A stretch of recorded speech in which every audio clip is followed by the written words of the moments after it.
and get.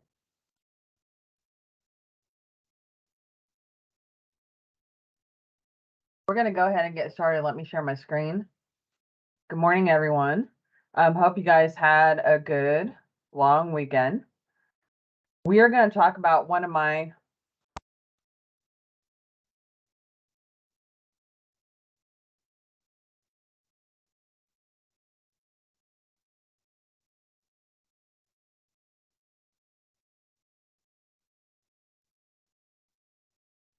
okay.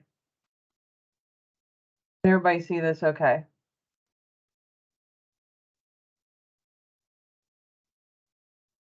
Okay, hearing none. All right, so I'm going to go ahead and get started.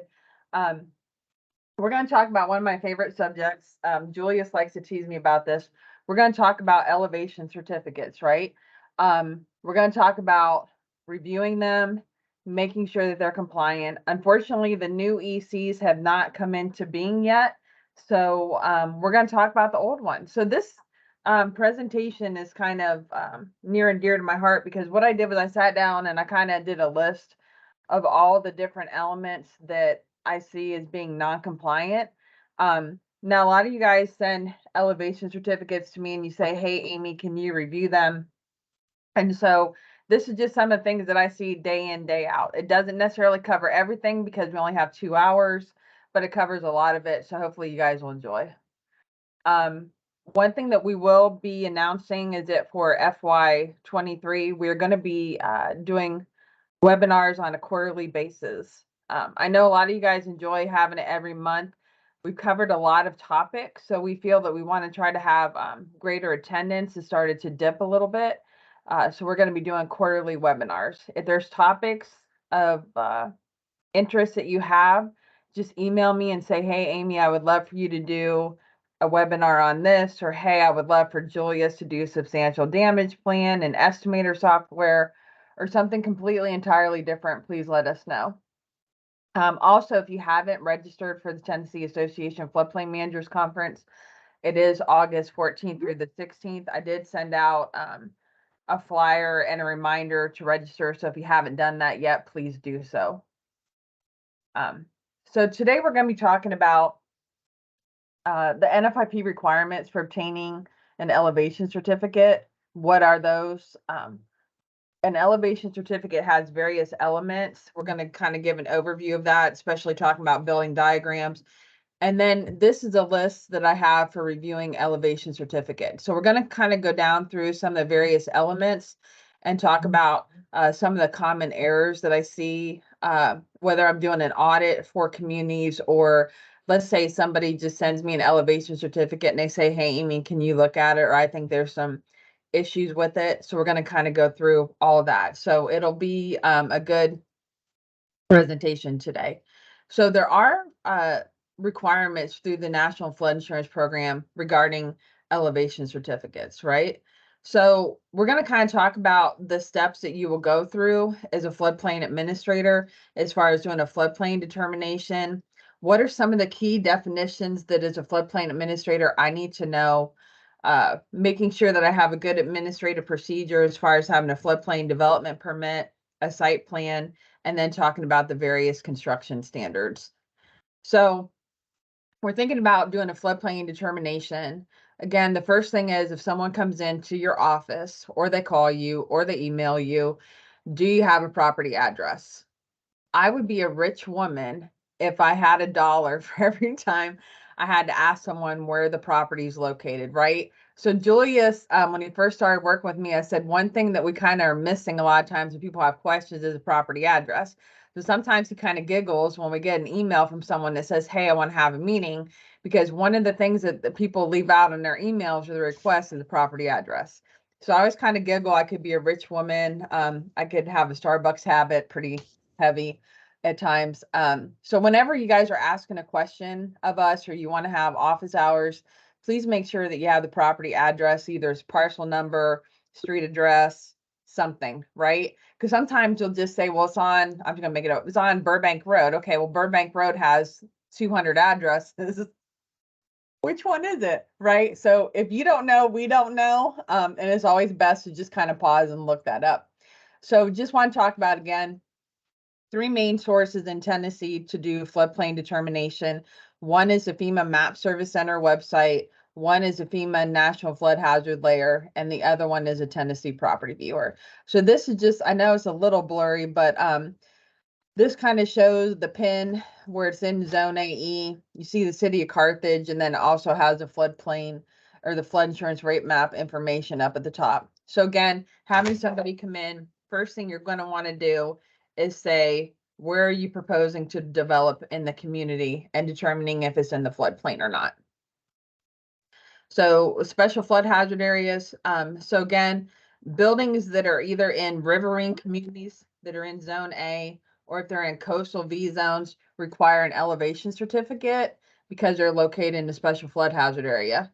And for some of you that are new to floodplain management, you may say, okay, what exactly is a special flood hazard area? It is land that has a 1% annual chance of flooding in any given year.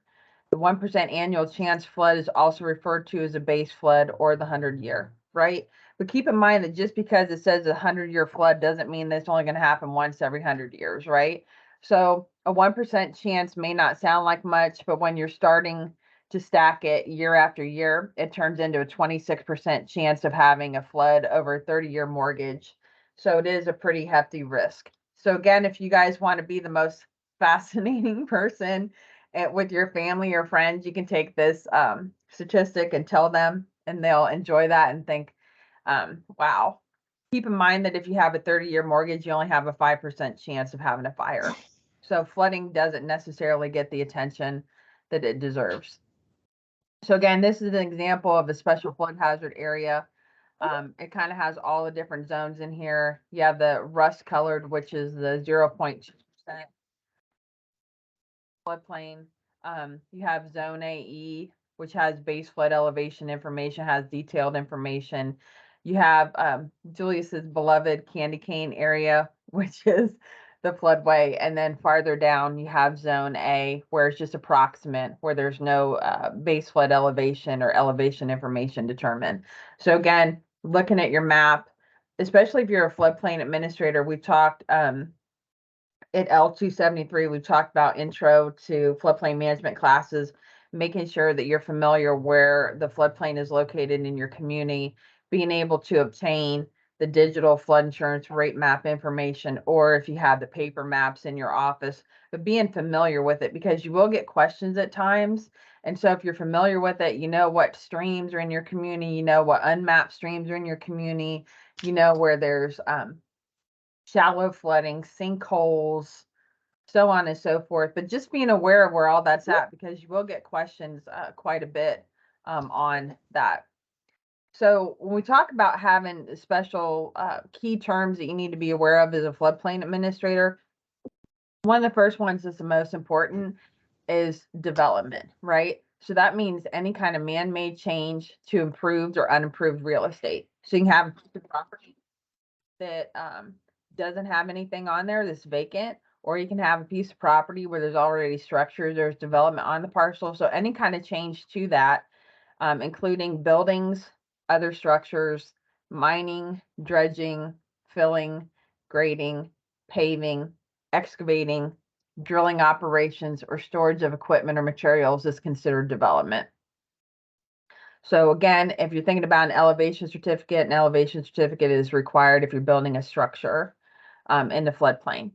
So structure for purposes of this ordinance means a walled and roofed building, including a liquid or gas storage tank that's principally above ground, as well as a manufactured home.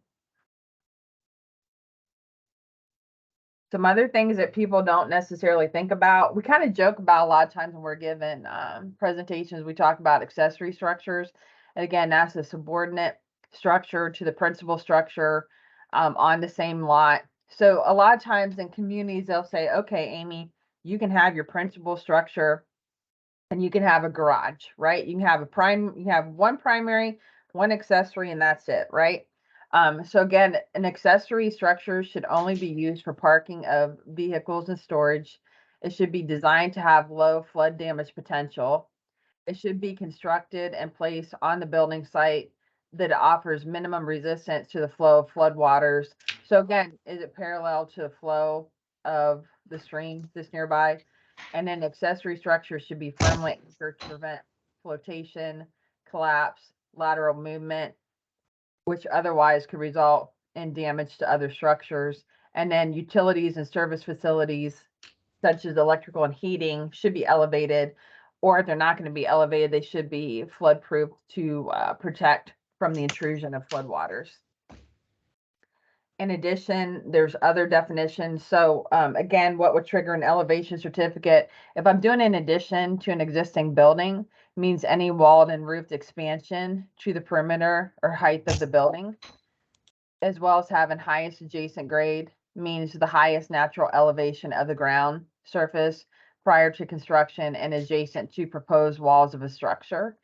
And then we also look at lowest adjacent grade, which is the lowest natural elevation of the ground surface prior to construction, adjacent to the proposed walls of a structure. And then the other thing that can also, when you're thinking about floodplain regulations, if your community maybe that just recently joined National Flood Insurance Program, like if I'm Houston County or Humphreys County, and all of a sudden I have new construction going on in the community, any kind of structure for which the start of construction commences on or after the effective date of the initial floodplain management ordinance, or any subsequent improvements to such structure, has to fall under the NFIP regulations. So some communities that have been in the National Flood Insurance Program don't necessarily have this question come up a lot, because again, if I've been in the program since the 1980s, if somebody's developing in 2023, the community's been in the program for a while. Some of the other communities that have been in the last couple years, you may have more questions about new construction and why I have to get an elevation certificate, why I have to get a permit, why do I have to get a site plan. So again, because the community joined the NFIP, you have a birthday now, essentially being in the program, and so you have to follow those regulations that you agreed to enforce. So we've talked about a lot through time that there is a requirement for a development permit, and a development permit shall be required in conformity with your community's flood damage prevention regulations prior to the commencement of any development activities. So again, special kudos to my BFF, Mr. Julius Lockhart, because we did do that floodplain management permitting guide 2022, where it has examples of having a permit. So there's a Word document, there's a PDF. So some of you guys I always call it the Flintstones versus the Jetsons. Some of you guys are comfortable with being in the Flintstones and just having a simple paper permit. Some people are more comfortable with using a fillable PDF. So depending upon your level of sophistication and your community's needs, there's two different options for you guys to choose when it comes for permitting. So if you don't have a good administrative procedure, again, we're going to encourage you that you don't have to recreate the wheel. You can use what we've already developed, right? So that's the beautiful thing about this job, is that I had some contractors that I met with on Friday that said, okay, Amy, tell me about the National Flood Insurance Program. Tell me about the state of Tennessee's program. And so I sat and talked to him for about an hour, and we talked about a lot of the strengths that we have in this program, right? So one of the things that we talked about was a permitting guide, and they wanted to have copies of it. So again, there's a lot of resources that are available to you that wasn't here before, right? So I always feel like we give you guys gifts every year. May not be the gift that you want, but it is a gift that you need when it comes to floodplain management, as far as having resources available. So again, you want to make sure that when someone is filling out a permit, that you talk to the applicant. We're seeing a lot of people that just give a permit out to an applicant and say, fill it out, right? And even though in theory that sounds awesome, I just give it to someone, you fill it out and you give it back to me. If you don't explain exactly what is on the permit, what information is needed, someone's going to look at you looking all dazed and confused. I don't know what I'm doing. And then some people give a permit to a citizen, they fill it out, they don't know what they're filling out, and then you guys forward it to me, and it's no one's looked at it. So you want to make sure that you kind of almost are like a reporter, right? You want to know the who, what, where, when, and why, right? Because even though you could say, hey, Amy, you're developing in a floodplain, I know what to do, right? But again, I'll use my twin sister because I always do. But if Jen were to come in and see you guys, you say, oh, she looks like Amy, but she has no knowledge of the National Flood Insurance Program. So she wouldn't know what to do, right? She would feel overwhelmed to go, what? So again, making sure that you're able to talk apples to apples and help citizens and various stakeholders complete this documentation and review it. So one of the things that we had during the L273 class was that we put up on the dry erase board, if you want to be rad like Julius. So Julius was talking about review, assess, and document, right? So we have that down here at the bottom of the slide. Again, you want to review the regulations with the applicant. You want to assess if the permit is complete, and then you want to document the development in the floodplain for compliance, right? So you want to be rad. And then the cool thing is I was out shopping and I was in the card section and I found a card that said rad. And so somebody got that sent in the mail a little while ago. But anyway, it was really cool. So there's always inspiration no matter where you go. So we want to encourage you that if you have a decent floodplain, uh, if you have a decent floodplain management program and you want to enhance it, there's ways that you can kind of think about RAD. Have I reviewed it? Have I assessed it? Is the documentation correct? Right. Or you can think of Julius, right? That when someone's trying to develop on a parcel and there's candy cane areas, okay, candy canes rot my teeth. I want the development to stay out of the floodway. So the next thing after having a permit is having a site plan requirement, right? Making sure that plans and duplicate are drawn to show the nature and scale, as well as the location, the dimensions and elevations of the area in question, existing or proposed structures, fill placement, storage of materials and equipment, and drainage facilities. One thing that's important about having this stuff is having elevations, because a lot of times when someone wants to do a simple letter of map change, let's say that I want to do a letter of map revision based upon fill, I should have come in to see the floodplain administrator and gave him or her two site plans, one pre-fill with elevations and one post-fill with elevations, right? So again, if later on, let's say that I put fill on the lot and I sell the lot to Sunny, and then Sunny wants to do a letter of map revision based upon fill, if his surveyor comes in and brings that community acknowledgement form, the community has to acknowledge that the fill was placed on the lot. If you don't have documentation about when, where, how much fill was placed on the lot, you can get yourself in trouble if you sign up on that form and then FEMA reviews it and goes, oh, hey, by the way, there was fill in the floodway, right? That's a problem. Or let's say, for instance, if someone's doing a development, there's an unmapped stream on the site, but you don't necessarily go out and visit the site. You don't really look at the site plan. You just kind of glaze over it. If they're putting in a culvert, if they're putting in a bridge or something else that can increase flooding in the community, that can be problematic. So again, making sure that you dot all your I's, cross all your T's to make sure that all the elements are on the site plan.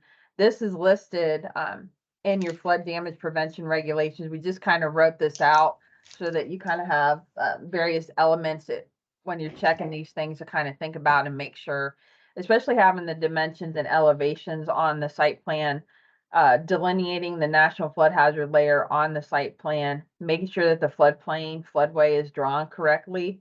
In Tennessee, we're blessed to have parcel lines, so you guys have even more help than what other states, because you don't have to sit there with a ruler and try to scale it and try to figure it out. When I first started my career, I used to have to do floodplain determinations with maps, and you have to get a ruler out, and it wasn't fun. So when we think about construction standards, when we're thinking about elevation certificates, and we're having an over-the-counter consultation with folks, we think about the various flood zones that we have in Tennessee. Again, Tennessee is not a coastal state, so we have all riverine areas. So we have the various zones that are listed here, the various elevation requirements, and then what section of the elevation certificate to complete, right? So this is one thing within the document, it has all this kind of listed out that it'll say for section C is for zone AE or zone AH. And for section E, it talks about that is for A zones or AO.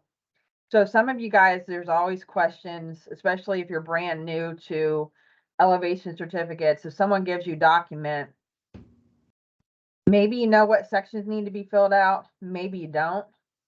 Some of you probably read the 7 pages of instructions, most of you have not. There's a lot of confusion about which sections, and sometimes surveyors will complete, let's say it's a zone A, they don't know what to do. So they fill out section E, they just put elevations, and they fill out section C and they just put elevations, and then in section E they just put elevations based upon the highest adjacent grade, lowest adjacent grade. There's numbers everywhere on the form. So it gets a little bit confusing sometimes. So I just kind of wanted to write this one out. So if you guys have questions, you can reference these webinars on the YouTube channel. You can reference these in a PDF, or you can say, hey, Amy, I know you did a webinar. Can you send it to me? Because it had good notes and had good information. So again, if it's section A or AO, it's section E. So again, you're thinking about 3 feet above the highest adjacent grade for zone A. And then for zone AO, it's 1 foot above the highest adjacent grade, or at least 3 feet above the highest adjacent grade if no number is specified. Again, these are the regulations that came out of your flood damage prevention regulations. It's farther back in the document. Not a lot of communities deal with this. So if you don't have AH, you don't have AO, you don't have any worries, right? But if you have zone AE or zone AH, again, is section C that will be completed 1 foot above the base flood elevation. And zone AH has the base flood elevations derived from the hydraulic analysis shown, and then it has to be 1 foot above. So I feel like this is a good one just to have, just to know. And then when we think about the elevation certificate overview, what are the various elements on the elevation certificate? What are some of the things that I need to know, be aware of? What about building diagrams, so on and so forth? So again, we're going to talk about the purpose, location of the document, and then we'll also just talk a moment about the lowest floor. So the purpose of the elevation certificate is really an administrative tool of the National Flood Insurance Program. So there's 50 states, 3 territories. Everybody has to follow the National Flood Insurance Program, right? Everybody has to have some sort of instrument to document elevations to make sure that the structure is compliant. Now, if we had to go and have a form developed for the state of Tennessee, there would probably be 200 different ones, right? There's 402 communities. There'd probably be no 2 communities that would do it exactly the same. So it is a document for compliance with your floodplain management regulations. It's something that you can have on file to have what the base flood elevation is, what the finished floor elevation is, or what the elevation is in relation to the highest adjacent grade if you're in a zone A, right? So you want to have that documentation to say, yes, Amy built her house in 2023. Amy built her house into compliance, or Amy didn't build her house into compliance. She didn't listen to what I said. This house has a higher risk of flooding, right? And then it also supports letter of map changes. So we talked about that earlier this year. There is the letter of map change is a quick guide that has information based upon the various letter of map changes. And then also can help sometimes with the new community rating system. Sometimes flood insurance agents will still want to have a elevation certificate to look at just for rating purposes. It isn't really necessary anymore, but there's still a lot of people in Tennessee that will argue with me and say, no, I got to have one. I say, no, you don't. But again, just trying to do training and outreach for the various stakeholders is a never ending job for me and Julius, and even for you guys, right? So which flood zones require an elevation certificate? So that's a question that we get a lot. And so, again, we're a riverine state. We have A, AE, AH, AO. It is required to document compliance for buildings that are located in all those zones, right? That are in a special flood hazard area. And the other thing that I just want to remind you guys is if you don't have a higher regulatory standard, or if you don't have it documented within your regulations, there's a lot of communities that say, oh, well, the back part of the lot has zone A, but the structure's in zone X, so I'm going to make you get an elevation certificate. Your flood damage prevention regulations regulate for the 1% annual chance of flooding, right? So if I'm in a floodplain, those regulations say, hey, you got to do X, Y, and Z. If I'm in a shaded zone X, or if I'm in a zone X, unless I have localized flood prone regulations, or if I say, hey, Amy, you're building a house within 500 feet of the floodplain, therefore you have to have an elevation certificate. Unless you have something documented within your regulations, you're going beyond your scope.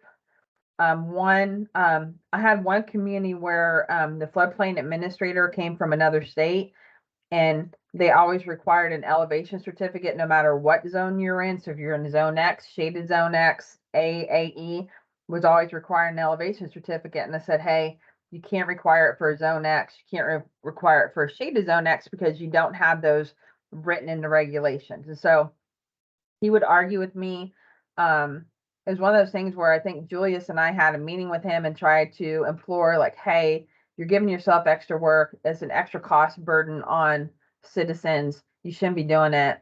And didn't necessarily listen to us, but I just found out that person is no longer at the community. So hoping for better days and for more compliance. So again, if you have questions, or if you want to have those localized flood prone areas, we have helped several communities rewrite their standards to have larger areas, or if it's in a shaded zone next and they want to have an elevation certificate, so on and so forth.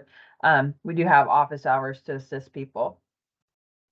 So a lot of times I get calls every day. So when I got in this morning, the first call voicemail that I had was that someone was trying to locate an elevation certificate, right? So there's various places where an elevation certificate should be. The first and foremost should be with the local floodplain manager, right? So if I'm a floodplain administrator for, let's say, Worcester, Tennessee, this is hypothetical, I should have a filing cabinet where I have all my elevation certificates in there, right? I could have it listed by address. I could have it listed by parcel number. I could have them paper copies. I could have digital copies, but I should have them on file, right?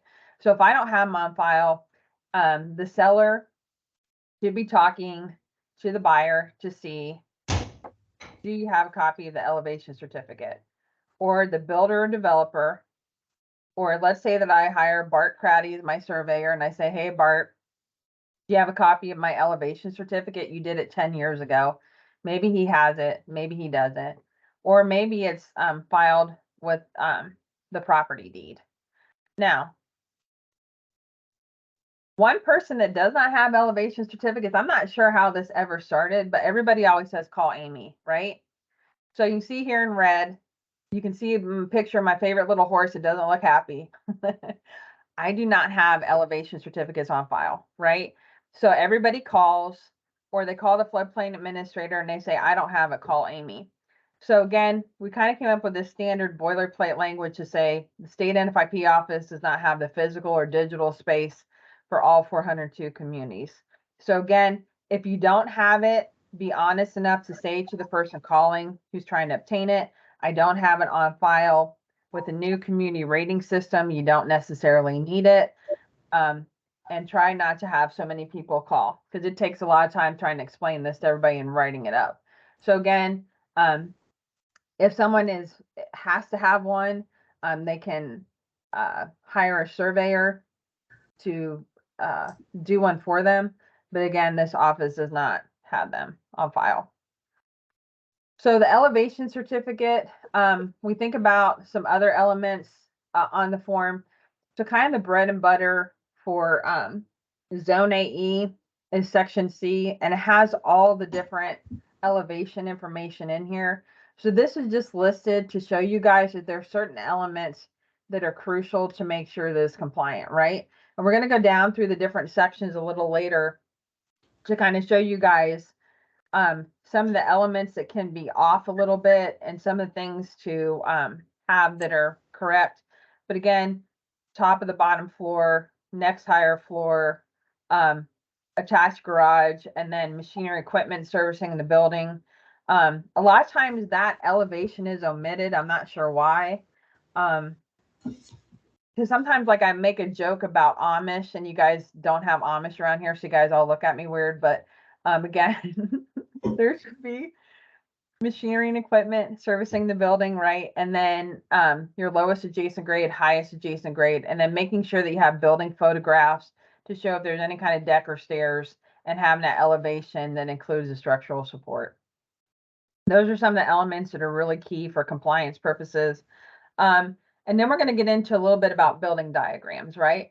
Building diagrams, there's 1 through 9, there's 11 total that kind of talk about the various types of buildings, right? And then the surveyor is going to compare features of the building being certified with the diagrams shown and then select the one that's most applicable, right?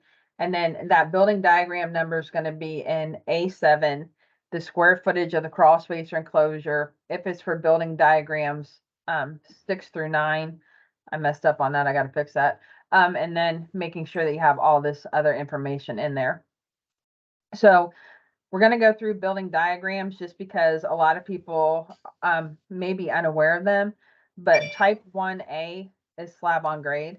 And that is when you have a concrete floor poured directly on the grade, the ground, and then it provides a foundation for the home, does not include a basement or crawl space.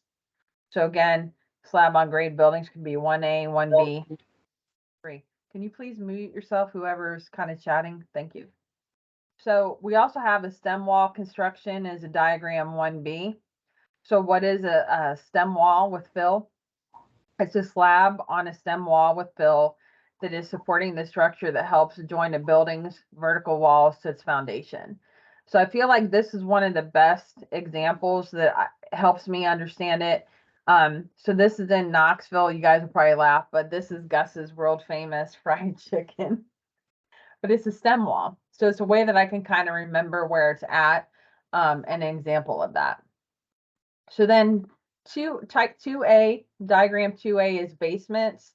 Again, this is what I grew up with as far as having a basement is an area of the building, including any sunken room or sunken portion of a room, having its floor below grade on all sides. So subgrade on all sides. And again, an enclosure with a floor height equal to the exterior grade on at least one side will not typically be defined as a basement. Sometimes it's referred to as a walkout basement. So this is typical, you know, like if you guys were to, let's say we were just take a trip home to see where I live. This is an example of what I grew up with, right? So you go in the side door, you can immediately turn and go down the basement, and have like the washer, dryer, furnace, that sort of thing, and workshop and different things like that. Diagram 2B talks about having buildings with basements. So this is your example of having a walkout basement. So it's used for an area where the basement floor is subgrade on all sides, even though on one side the grade is higher than the floor and is not in immediate contact with the building. So again, this could be your walkout. And then this just kind of shows where you have the 2A, top of the bottom floor, 2B, next higher floor, and then you have C2F, which is the lowest adjacent grade, and C2G is the highest adjacent grade. So kind of showing this picture just to show that within the elevation certificate, there's various building diagrams, and there's also little bubbles that have C2A, C2B, so on and so forth, to kind of help demonstrate what the elevations and where they should be taken from. So diagram 3 is split level buildings, slab on grade, in zone A's. So again, you say, okay, Amy, what's a split level? The floor levels are staggered, often by half of a story. The main entrance is at a different level than other entrances. One side of the house may be above and one side may be below grade level, and therefore does not have a basement, and it can be with or without in a garage, an attached garage. So this is another example of a split level building with a basement. Again, same thing, having the floor level staggered, often by half a story. And then sometimes a house will be above on one side and below grade level. And then you can also have a basement where the bottom floor is below ground level on all sides, as in the photo here. So again, this is something I'm familiar with. Like when I go visit my dad, they live on a split level, so there's stairs everywhere, you know, so, and they do have a basement. So this is an example of a split level. So elevated buildings, there are different examples of having an elevated building that we're going to look at. So again, many times homes are built on elevated foundations, and then an elevated building doesn't have a basement. And it has its lowest floor elevated above ground by either foundation walls, shear walls, posts, piers, pilings, or columns. So this is kind of the one that we have a lot of examples in Tennessee is diagram 5 for elevated buildings. And again, this would be an example of having a mobile home. So you can have vinyl or aluminum skirting that you're going to see around a manufactured home, and it's not an enclosure, because if it floods, those aluminum skirting just kind of like fall by the wayside, or sometimes you have that little lattice under the mobile home. So again, that would be a diagram 5. So the elevation certificate, I know you guys can't see this real good, but it kind of had all of them listed out together. But again, the building diagrams for every single building type, they have listed in the back. So you can go and see every single one, and then verify that what the surveyor put on the form is correct.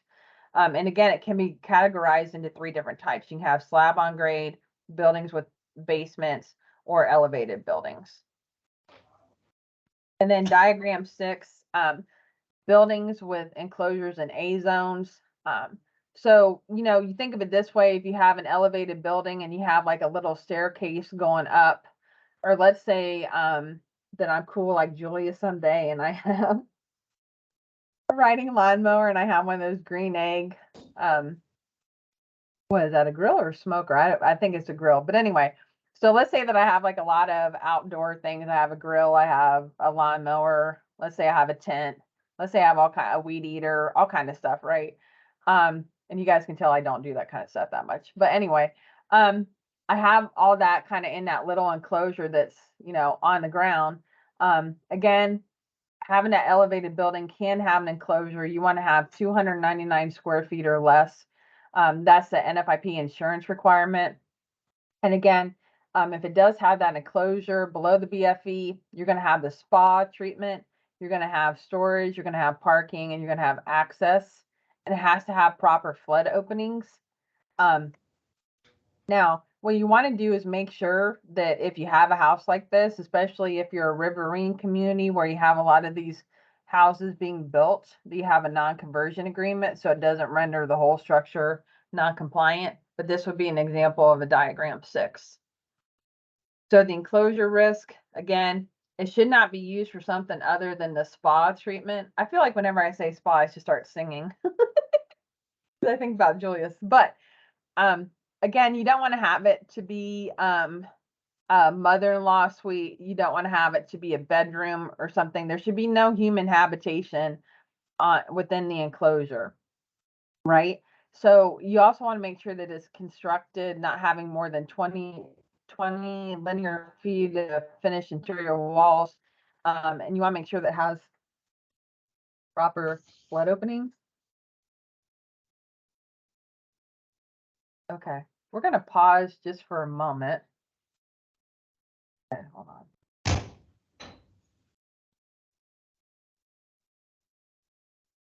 Does it show? Okay. Go back to, okay. So can have proper flood openings and then require a non-conversion agreement. So when we think about having proper openings for enclosures, you want to allow for the passage of floodwaters to go in and out of an enclosure, right? To help minimize the risk. And again, it has to be a permanent opening. It has to allow for the free passage of water to automatically go in both directions, right? It can't be a window, can't be a door, garage door, right? Because again, you would have to have human intervention, right? If there was a flood event coming, I would have to open a window, I'd have to open a door, I'd have to open a garage door.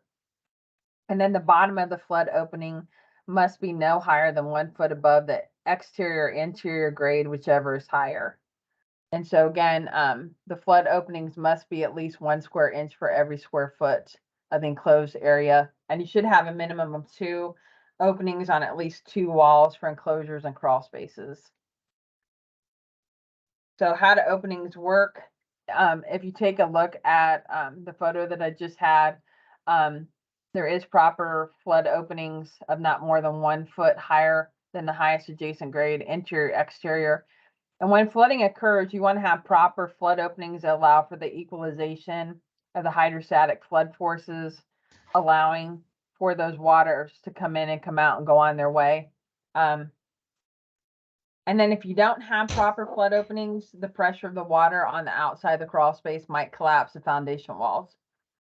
So building diagram 7 has full story foundation walls. So using diagram 7, when a building is elevated on full story foundation walls with a partial or fully enclosed area below the elevated floor, and this includes walkout levels where at least one side is at or above grade. And then a crawl space, everybody has seen structures with that. A crawl space is an underfloor space that has its interior floor area, finished or not, no more than 5 feet below the top of the next higher floor. And then crawl spaces generally have a solid foundation walls.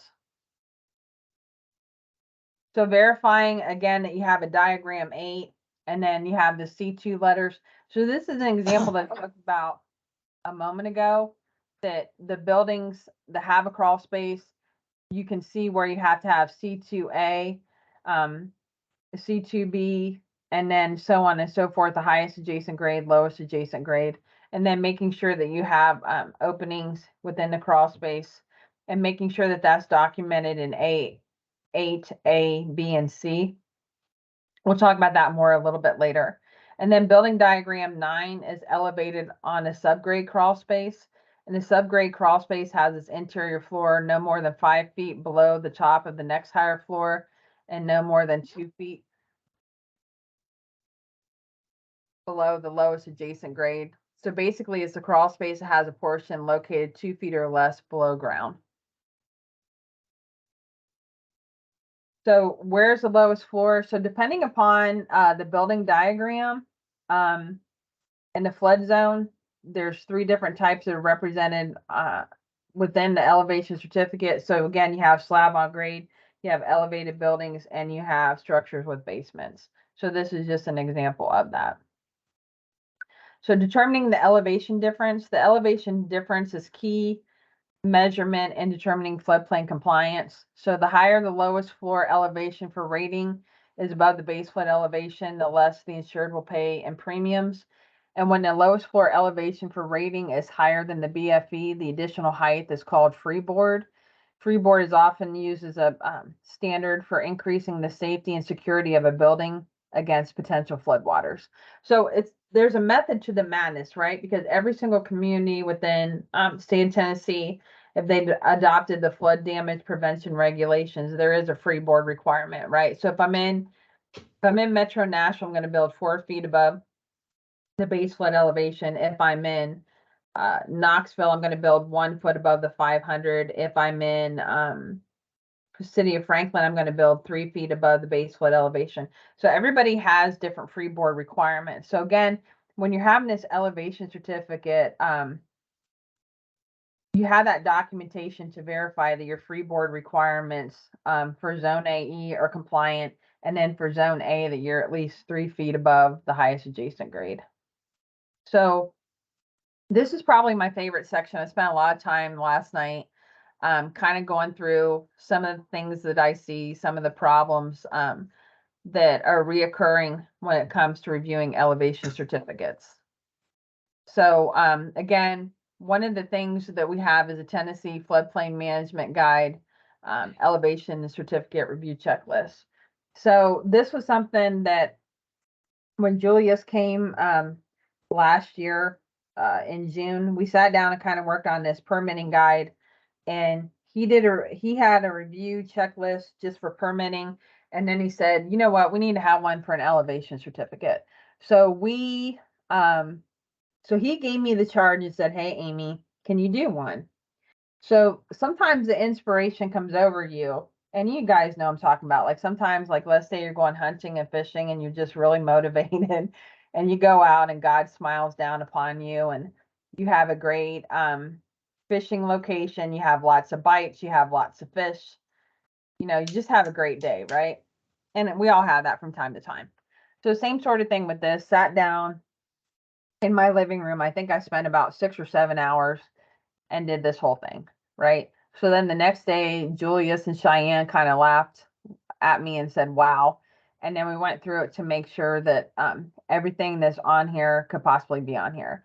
So again, we talked about the floodplain management permitting guide. There's this sample that's in the Word document, that's in the PDF.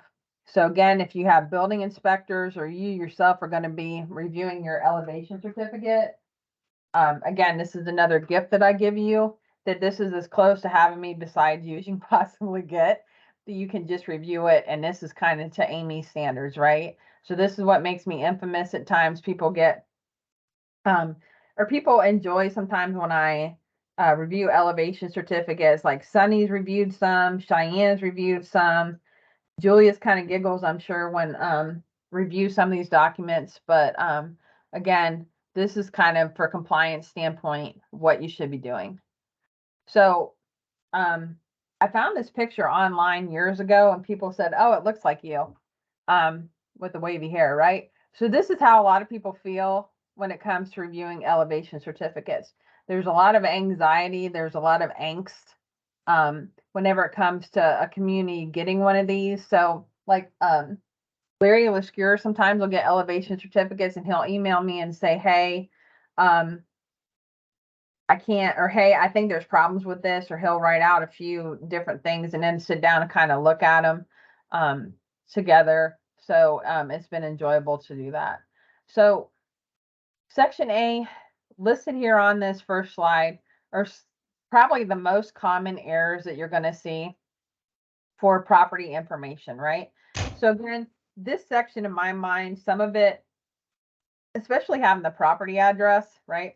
Or no property address, that's a red flag, because for compliance purposes, and even in the past for flood insurance purposes, if I'm paying the surveyor to do my elevation certificate, there should be a property address. There should be an E911 address, right? And then listing out the building use.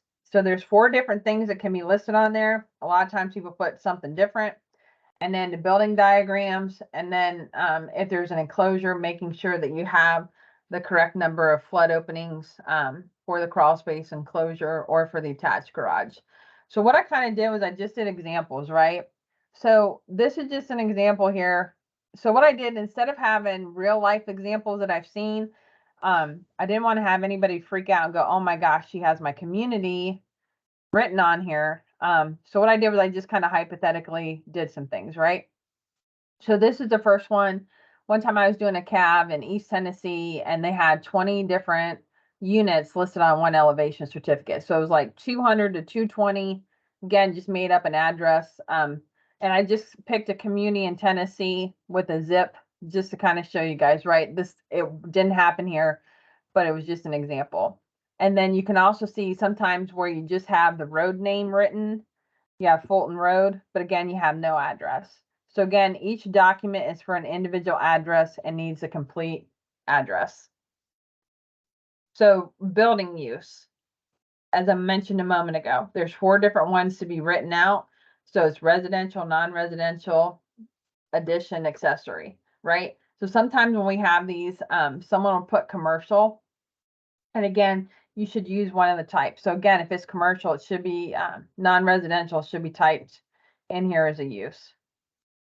Building photographs, again, must be in color, should be 3 by 3 inches, include the date the photo was taken. So it's kind of a little bit blurry, but it says here, the photo caption says the southerly face of the structure. Maybe just put south side of the structure and the date that it was taken. It needs to be in color. You need to have the date taken within 90 days of construction, and it should capture key elements of the building as far as flood openings, building foundation type, side views if the building is split level, and it should be in digital format. So again, this is the example of one that I got that was in black and white. It didn't have a lot of information. So building diagram, the surveyor should select the building diagram that best represents the building, enter that in to A7, and then determine the appropriate elevations requested in items C to A through H if it's in a zone AE. If they're unsure of the correct diagram, they can select the diagram that most closely resembles that and then put information in the comment section why they selected what they did. So sometimes BART will have an extra sheet attached to the elevation certificate regarding the building diagram. The late Mike North, that was a surveyor here in Tennessee, when he was alive, he would have extra notes and be very detailed about the building diagram that he used. So again, this is an example of an elevation certificate that I looked at recently. So the crawl space for the enclosure should be diagram 6 through 9.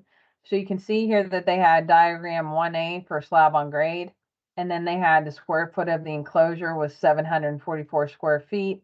They said that they had 2 permanent flood openings of 282 square inches, and then it wasn't engineered openings. And then they also had the attached garage, and that there's no openings. So again, this wasn't done correctly. So for the enclosures, as we talked about, having a minimum of 2 openings, not less than 1 square inch for every 1 square foot. So it's like I tell people, when you're looking at this and there is an enclosure, it is below the BFE, you need to have it needs to be identical, right? So if I have a 1,500 square foot home, I'm going to have 1,500 square inches of vents, right? You always want to be identical, maybe slightly a little bit above, but you don't want to be less than, because that renders the structure non-compliant. So this is an example here where it should be, let's say it's a building diagram 8. You have 744 square feet. You're going to have 4 foundation openings, flood openings, and let's say that they're engineered openings. So they're 200 square inches per opening. So 200 times 4 is 800 square inches. Again, you're putting the total, you're saying it's engineered. And then again, if I have my attached garage, I can't quite make it with 4 vents, so I'm going to have 5. So this is an example that we had the other day. I actually got this elevation certificate from a place. And so when they submitted the elevation certificate, they said that this was a verification. But if you look at it, it's not the International Code Council Evaluation Services form. This is just an online, like let's say I go to Home Depot and this is what van I selected. Now it does have some information in here, but you really should have the ICCES form. So what I did was I looked up the ICCES form online for the surveyor. And again, it's talking about, it's a smart vent product. And you can see here, it has number 1540-510 on here. So as a previous slide had that vent that was used, and then it was a smart vent and it was certified to cover up to 200 square feet. So again, just making sure that you have this information with the elevation certificate is important. So section B, when we're looking at section B, we think about information regarding the flood insurance rate map. Again, I think elements of A and elements of B are kind of easy, but some of the stuff that I always think that is easy tends to get a little sideways and a little out of whack. So we're going to talk about community name and identification number. Community panel number sometimes is written incorrectly. The firm index date still is a problem. And then identifying the BFE and the source for the base flood elevation, right? So we're going to take a look at these. These are some examples of things that I have seen. So when I was doing an audit for the City of Columbia, one of their elevation certificates had City of Columbia / Murray County, right? For, let's say, flood insurance purposes, when they're doing damage assessments and they're giving out public assistance and individual assistance, they're going to look at the number of flood insurance policies you have in your community. If a surveyor mislabels that information, that can affect some disaster assistance. We had an issue in East Tennessee years ago where the surveyor and the floodplain administrator I mean, take your pick who you want to blame, right? But nobody was really looking at the elevation certificates, and when there's a flood event, the community had annexed into areas of the county, but because they never ever submitted new technical data to FEMA to revise the maps, the county was getting disaster assistance that really should have went to the community. So again, just making sure that you have the correct community name, community identification number. If you've had areas of annexation that have, so if you're in an incorporated area and you've expanded out into the unincorporated area, make sure that people know that. Make sure that you have a map of that, whether you have GIS layer in your community, or if you're just looking at a site and doing a determination, that you make sure that the surveyor's aware. Because there's one community here in Middle Tennessee that the surveyor, a lot of the surveyors get confused. Is it the city or is it the county? And so a lot of times when we're looking at elevation certificates, we have to point that out. So again, just put in here if it's the incorporated area, it's a city or town, or if it's an unincorporated area, it's the county. But again, just checking that. So kind of like that elevation certificate review checklist has on there where you could just kind of write in the name of your community and your community identification number, so that if you ever have questions on that, you can look that up and have that available. So then the map panel number, again, this is can be an issue sometimes, where you can see up here where it's kind of highlighted that you see where it has the suffix on the end. It has a 235H. It should not have the H on there. It should just be the 10-digit map number. And then the H should be over in B5. So you can see here, again, a corrected version of what should be listed. So again, sometimes that's just if you're hurrying up typing it, if the surveyor's just in a hurry, or sometimes I think they just don't know about this. So again, you have the number in B4 and you have the suffix in B5. So this is another one that tends to be really hard for folks. And then again, entering the firm index date. So as you can see here in the top example, B6 has the firm index date of January 5th, 2007. The firm panel effective revised date is being January 5th, 2007. So if I'm the city of Murfreesboro, they just went through the Stones River watershed remapping study. And so they have a brand new index and a brand new flood insurance study, which has a new date of May 5th. I'm sorry, May 9th, 2023. So again, the top example is incorrect. The bottom example is correct. So as I've said a lot of times, and we have this example in the elevation certificate review checklist, when you're looking at the FEMA Map Service Center website, is that digital filing cabinet of your flood insurance rate maps, your firm index, your flood insurance study, your letter of map changes, so on and so forth. If you look at that, you can see that the index is always the first item listed. You see the IND, and you can see that that effective date is May 9th, 2023.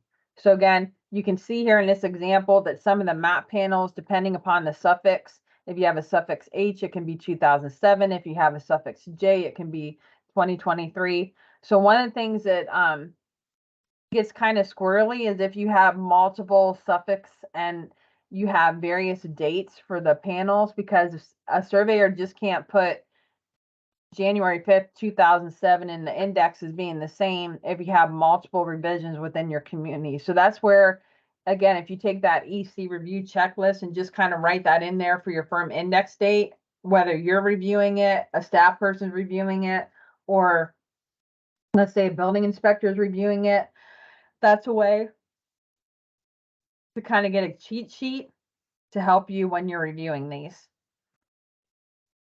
So base flood elevation, right? So I think probably one of the things that I'll always be infamous about here in Tennessee, I'm infamous in Ohio too about other stuff, but thank God it's not online. So the base flood elevation should be derived from the flood insurance study, and it also should be to 1/10 of a foot. So as you can see here, if I just write 219, you have no idea exactly what it should be. It's not to 1/10 of a foot.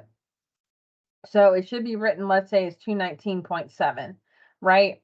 And if I'm a surveyor and I mark FIS profile, the profile sheet should be attached. So one of the things that has been a greater occurrence is surveyors are submitting elevation certificates and they're marking the FIS profile, but it's not attached to the document. So again, you don't issue the certificate of occupancy, you don't move forward with development until you get it. So again, you should be having a flood insurance study profile that's marked up to show what the base flood elevation is to 1/10 of a foot. So again, it's just a verification process. If you have it to a 0.0, if you have it to a 0.5, it could be a guess. If they mark the firm, that is incorrect. So that is one that we see a lot of errors on. And then when we move to section C for zone AE and AH, when there's a base flood elevation known, communities are required to obtain based upon finished construction, right? So whenever we do audits in communities, a lot of times we see elevation certificates for building under construction that doesn't have all the elevation information included, right? And so even some of my certified floodplain surveyors that are friends of mine will say to me, they'll say, "Hey, Amy, I went to such and such." And then some of them don't even say the community, right? They'll say, I submitted an elevation certificate. I just did under construction. They didn't require finished construction. It was half-heartedly done, and I got away with it. So that's an issue that we're having. So again, it should be for finished construction, which in your flood damage prevention regulations, there is a requirement that you have to have a final finished construction elevation certificate is required after construction is completed and prior to the certificate of compliance or occupancy is issued. So again, there's a lot of folks that you get a document and you don't really look at it that well, or you just say, hey, they stamped it, it's good to go, I don't have to look at it, right? And that can be a problem. So again, as you can see here at the bottom, you want to make sure that it has finished construction marked. And then benchmark utilized. So I think, I will credit Bart Craddy because he sent me an elevation certificate years ago, and I still have the picture of it on my phone. I think I saved it on my computer. Where it had benchmark utilized and they put bolt on fire hydrant, right? That is not the proper benchmark utilized. It's not written out correctly, and the vertical datum is not correct either. So the surveyors had, I believe, back in 2019, they updated their standards of practice, and it talks about how when they're doing documentation, whether it's a map or other document, they have to write out their field procedure. So if they're using GPS, they're going to write out the network that's being used, right? So there's static, kinematic, pseudo kinematic, real-time kinematic, real-time kinematic networks, and then Opus, the online position user service, right? And so another one that a lot of people use that we see for elevation certificates is GPS, and let's say they put T-dot network. So if you get something where it says a nail in the pavement, bolt on a fire hydrant, and then one time we were doing an audit, and we were sitting, Julius and I were together, and we were sitting in a room, and they had for vertical datum, it had like RS23. And so we weren't sure what that was. So I emailed and texted some of my surveyors and said, hey, what does this mean? Hey, what does this mean? No one knew what it meant. So again, having that standardization as far as documenting and making sure they have the GPS and the navigational network is really important. So for vertical datum, you can see the 1929. And again, it needs to be written as NGVD 1929. So that's a National Geodetic Vertical Datum 1929, or the North American Vertical Datum 1988. So you can see here up above that they wrote the vertical datum was 1929, but then the elevations for C2, let's say A through H, they marked NAVD 1988. That's a problem. And so you can kind of see here below that I kind of have a red box and I have a black box, right? So on your flood insurance rate maps, it'll tell you what the vertical datum is that was used to create those maps. So you have the NAVD 1988. So the red box is kind of the older version, and then the black box on the right are, let's say, the newer design flood insurance rate maps. So they have that vertical datum written out. So if somebody puts 1929 and you have 1988, they're using the wrong vertical datum, and they should have a conversion sheet or they should redo the elevation certificate. So the bottom box just kind of has an example of how it should be written out correctly, based upon what you see here on this slide. So we've talked about understanding the vocabulary. I know that some of you guys are going to say, okay, Amy, I want to see a whole elevation certificate. I want to see things that are messed up. But again, it's kind of an individualized process. So there's not really a one size fits all for this.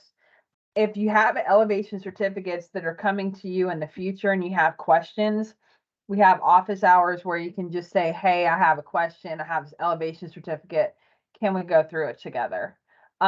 Because a lot of times people just send me an elevation certificate and they're just like, okay, Amy, like I'm going to put a quarter in a gumball machine and you're just going to spit out what's wrong with it and what needs to be corrected.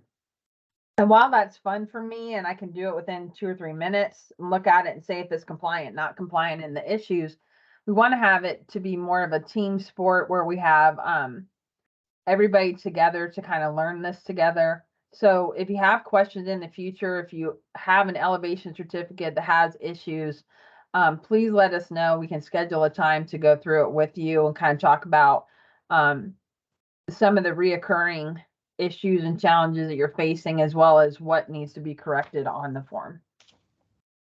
So also just want to talk about building elevations, the highest adjacent grade versus the lowest adjacent grade. This is one thing. So remember that a professional surveyor completes the elevation certificate and provides the measurements for section C or for section E, and then looking at the highest adjacent grade versus the lowest adjacent grade. So again, also kind of talking about the lowest floor elevations we talked about before is going to be the top of the bottom floor for C2A, and then the next higher floor is going to be C2B. So like if you have a second story on the house. And then also for an attached garage, there's been questions about what's an attached garage versus an enclosure. So I saw William Holcomb on here for a moment. So I can hear you. I just want to say congratulations on getting your CFM. And it was a question that his boss had, Miss Shanna, about what's an enclosure versus an attached garage. So it wasn't something that was widely known. There's a lot of confusion on it. So we do have, as part of the floodplain management permitting guide, we have what's an enclosure versus an attached garage, what's the triggering factors, what sections should be filled out on an elevation certificate. So if you have questions, that's part of it. So you guys should really send Shanna a thank you email because she's the one that brought that to my attention. And so we have that information available for everyone. So again, if you have an attached garage where there's no living space above it, but it's attached to the house, that's considered an attached garage. And then an enclosure. An enclosure is a walled areas that are below the lowest floor of an elevated building. So again, it can be used for parking, access, and storage, the spa treatment. And again, if you have living space up above the garage, that's considered an enclosure. A duplex. Okay. If everybody can just be quiet till we get to the end and put your questions in the chat, we'll answer those. And then for section E. I got it from the fire marshal. I'll give you the right address.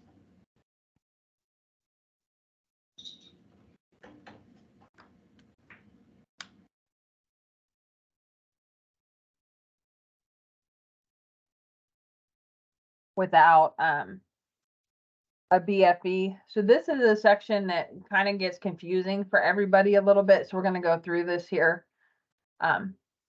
So this is an example that we got of an elevation certificate years ago. And the one thing that you'll notice here is that the top of the bottom floor was below the highest adjacent grade, and the top of the bottom floor was below the lowest adjacent grade. So because the community did not review this elevation certificate, the homeowner was paying $9,000 a year for flood insurance, right? So you want to make sure that you're reviewing this. If you're not real comfortable with a Zone A property, let us know. When you're looking at an elevation certificate for the structure that's on that property, we'll go through it with you. Because sometimes, you know, it's kind of like we tell people that if you hire someone and they don't know what they're doing, you're going to pay for it in more ways than one. So this is just an example. I kind of looked in my files and kind of blotted out some of the stuff on here so you can't tell where it's at. So for E1, A, and B, the elevation is above or below the highest adjacent grade and the lowest adjacent grade. So it is based upon natural grade of the site. So E1A is talking about the height to the nearest 1/10 of a foot at the top of the bottom floor. Has to be above the highest adjacent grade. So for floodplain management compliance purposes, it should be 3 feet above the highest adjacent grade. And then for E1B is talking about the height to the nearest 1/10 of a foot to the top of the bottom floor, above or below the lowest adjacent grade. And then for buildings in Zone AO, the community's floodplain management ordinance regulations require the lowest floor of the building to be elevated above the highest adjacent grade, or at least as high as the depth number shown on the firm. Again, so this is important. And then this is what it looks like. So again, when they're doing, when a surveyor is entering the information, they're going to put the number of feet either above or below the highest adjacent grade. So the top of the bottom floor or of the basement, crawl space, or enclosure, what it is in relation to the highest adjacent grade. And then E1B, what is relation to the lowest adjacent grade.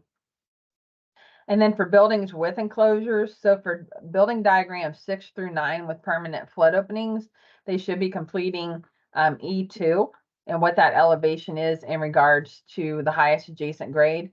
And again, if you don't have a crawl space or an enclosure, this should be marked NA. But for compliance purposes, it should be 3 feet above the highest adjacent grade. And then for an attached garage, same information, it should be 3 feet above the highest adjacent grade. So if there is an attached garage, you're going to put that information. If there is an attached garage, you're going to mark NA. And then top of the platform for machinery servicing in the building. And again, this should be 3 feet above the highest adjacent grade. So you can see here on this example, this is something that we continue to have problems in Tennessee, is that people just put the HVAC unit outside, just slab on grade. So again, you want to have that to be elevated and anchored, because if there is a flood event, it's going to get zapped from floodwaters pretty quickly.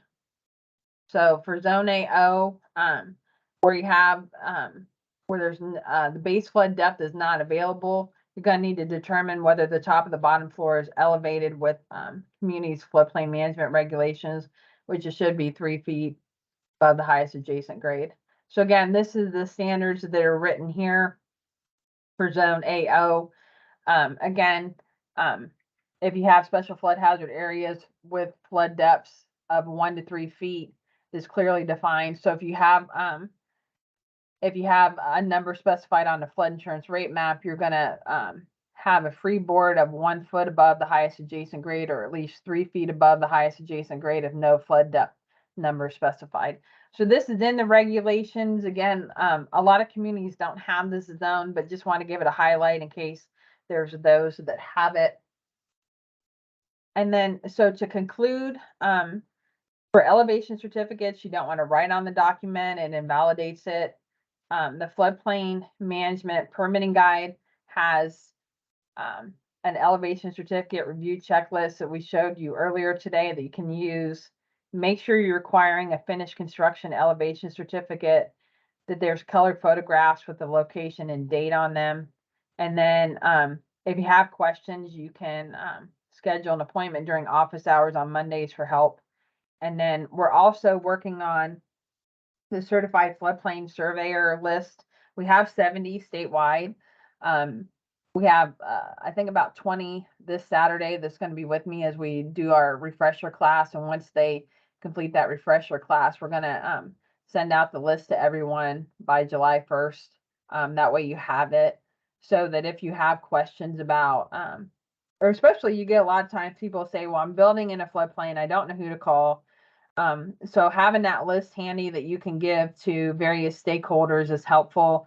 There's some communities that have adopted within their regulations that they'll only accept elevation certificates from certified floodplain surveyors.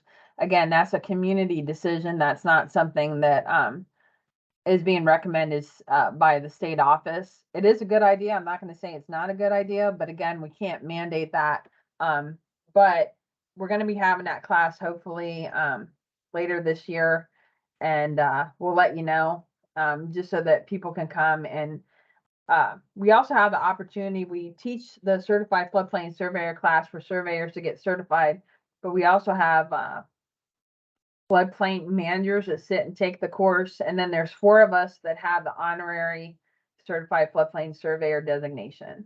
So yours truly took the test as if she was a surveyor, although I am not, and passed it. And I'm proud of having that certificate. Because I really think it's a valuable class that we have for Tennessee. I think it's one of the, I think it brings a lot of value to the surveyors. It gives them an accreditation, and then it's also really beneficial for floodplain administrators because you guys have the opportunity to have better documentation and to kind of have an additional resource in your toolbox when people have questions. So with that, we will open it up for questions.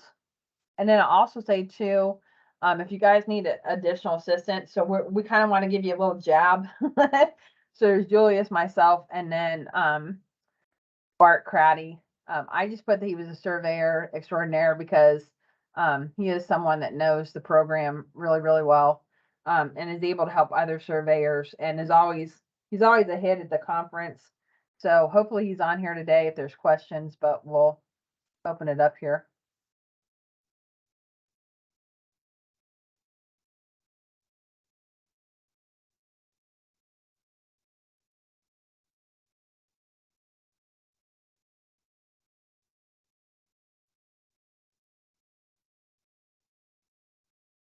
Okay, so trying to see here. All right, so Ashley had a question. So you had a question about annexations within areas of the county. Do you merely making sure appropriate limits? So this is a question that we've had. So FEMA says if you want to have the maps revised because you annex an area, you have to have the annexation resolution as well as a GIS map to show what your corp limits are. So if you've had de-annexations, if you had annexations, whatever your GIS map shows your corp limits to be, you would have to have that documentation to show that that's appropriate. And then that's what's actually happening. Okay, let me go back up here. Yes, I'll make sure, if you guys want a copy of the presentation, I'll make sure that everybody gets a copy. So just send me an email and say, hey, Amy, send it to me. We'll send it to folks. And then, okay, can driveways and parking areas be within the floodplain, assuming the structure is compliant? Yes, driveways and parking areas can be within the floodplain. So we had someone that had a question this morning before our webinar, where they were going to do a pond, but if you're going to have a driveway and a parking area, you're going to have a floodplain permit, let's say for excavation, for fill, and for grading. And then you're going to have a site plan that shows the nature and location with elevations pre and post driveway. And you want to make sure that it's at grade. If it's in an area that's way below the base flood elevation, you probably want to bring it up to the base flood elevation. So like, let's say for instance, like you have a Walmart parking lot. If you have a Walmart parking lot, you don't want to have it kind of like be the bottom of the cereal bowl and where it's susceptible to flooding. You want to make sure that it's reasonably safe from flooding and if the parking lot is at the BFE. Okay. Let's see. What if FEMA stops a flood study way upstream? How do you treat that area known as a flood by local residents and farmers, but shown as a zone X? So, again, Mike, that's something where, if you wanted to have, localized flood prone areas, and let's say that, you have a flood study and it stops, if you have a property within 500 feet of where the FIS profile stops, then, you can extend it up to 500 feet if it's the same topography. And then if you want to go beyond that, you just want to have those written out in your flood damage prevention regulations. So that's something that we could sit and have a meeting with Monday office hours and kind of talk about what your thoughts are and how to write that up so that it's compliant. So again, guys, if you have, this is a good point, Mike. So if you have questions or you want to tweak your flood damage prevention regulations, before you tweak them, make sure that you have a meeting with Julius and I, because we'll sit down and look at everything and talk about everything to make sure that it's compliant. So like, Lance in Spring Hill wanted to revise his regulations. So we had several meetings with him. And so one of the first things that Julius said to him was, can you really enforce these regulations, right? Because if Lance were to leave tomorrow and let's say that Bob is going to come in and be the new, I just made a name up. Bob was going to come in and be the new floodplain administrator. Can a new person have enforced those regulations and understand it so that it's just a seamless operation? So again, if you have questions and you want to tweak your regulations, we're always willing to do that. So I'm gonna go farther down here. Okay. So does anybody else have any other questions? You can type them in the chat.